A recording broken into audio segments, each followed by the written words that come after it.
Hello, everybody. Another session with Time with the Captain. Today we're going to jump back into the New Testament. Last week we're in the Old Testament. So far, I hope you've enjoyed these sessions. I do take notes, just in case you guys are wondering. I do take notes on what I'm writing, and today I'm going to kind of read my notes because I think it's important as we round out week 6 here with what I'm about to talk about. So we're going to go into the book of Ephesians. And it says, here's what I wrote down as my thoughts as I was prepping for this. It says, we walk in the most interesting places between faith and reality. Everybody should nod their head on that, right? We need to know that we are okay, and some of the things we do are okay. So remember Peter? He was one of Jesus' disciples, a pretty important one. Yeah, the guy who lops off an ear of a dude, right? Wants to cast fire into cities because they wouldn't want Jesus there. He also denounces Jesus 3 times. That guy. I don't know if you read anything and know anything about Peter, he's that guy. I liken it to our jobs and our faith a little bit to Peter.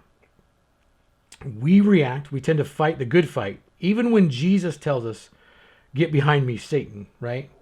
And this is where Ephesians 6:12 comes into play for us first responders. Though we see and walk in terrible places, we need to know what we're fighting. So this might be, for some of you that have been, I'm going to say a little bit more mainstream Christianity, however you want to define that. This might be a little bit out there, but it's okay. It's okay to step outside of our boxes a little bit. So here's what basically Ephesians 6:12 says.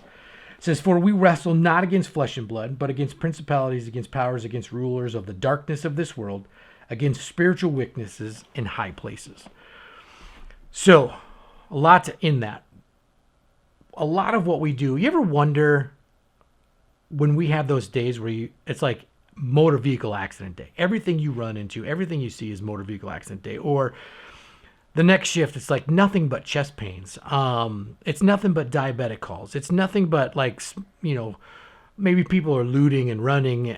There seems to be a theme of the day. In fact, if you've been in emergency services long enough, you've joked about that. Like, oh, today, that's that day today.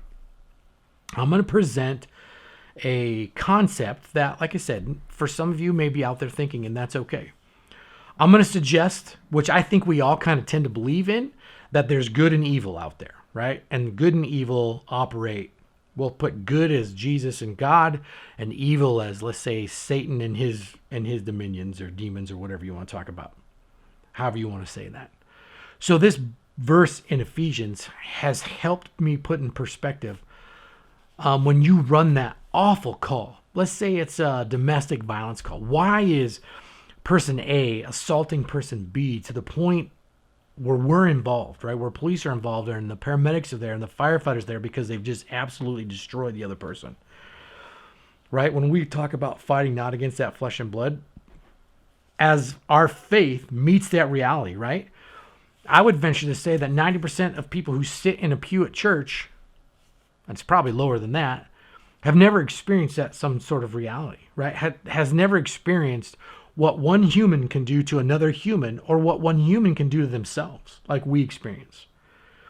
We've got to understand a little bit to separate us, to give us that separation, that barrier, that there's more involved than just this person. And hopefully this will set up a few more sessions down the road of what we talk about separating and getting our faith into this reality. That person may be involved in drugs, alcohol, those addiction type things.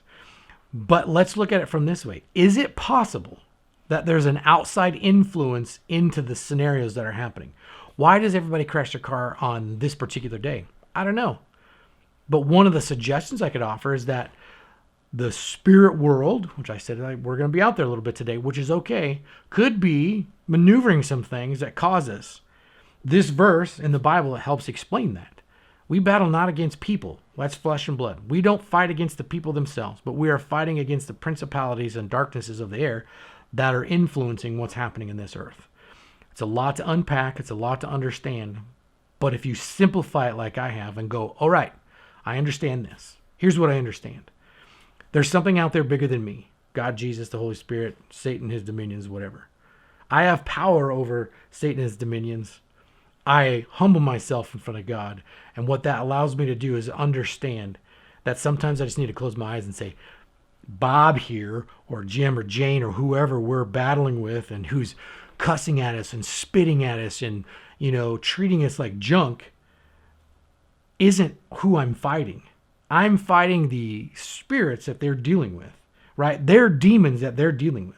Their alcoholism, their drug abuse, their anger. Maybe they've had a broken relationship. Maybe they were touched in inappropriate places and times. The story that we don't know is going to influence their actions. And as we come into that, right, we have no idea what's behind that. This verse helps me separate that a little bit and go, you know what? Bob, Jane, whatever, is not angry at me, Shane Vick, as a paramedic. They're not angry at, Bill, the firefighter. They're not angry at John, the cop. Their situation has allowed this spirit of influence into them that has caused these issues. So we don't fight against these people. We're fighting against the spirits that are influencing those people. Now, concrete, most of us are like type A concrete. I need an algorithm. This goes completely outside that algorithm. I totally understand that. It's been a process to understand, okay, Lord, I'm going to treat this person like $1 million. They don't deserve it. They are treating me like crap. But if I treat them like $1 million, I can separate the fact that I'm not fighting this person. I'm fighting the things influencing them. And maybe I'll come to a point that someday down the road I can say, okay, God, I pray for Bob today. His demons are out of control, right? Help him.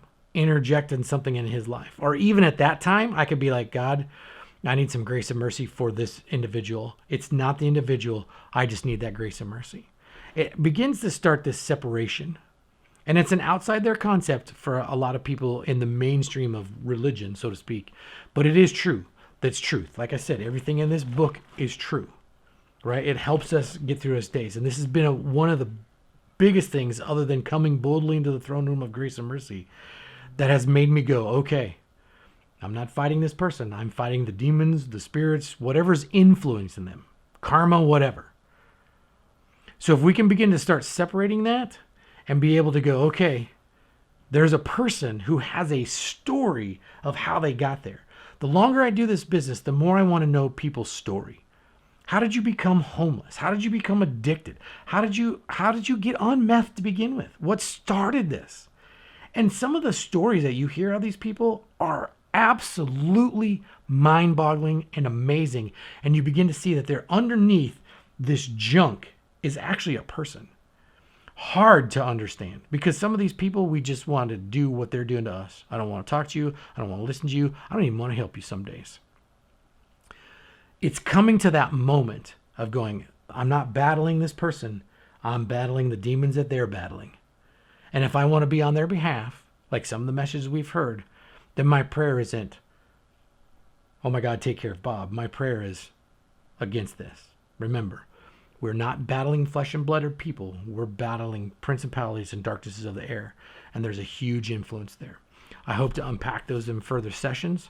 I hope these are all been encouragement. And I hope you have a great rest of your week. Thanks for your time.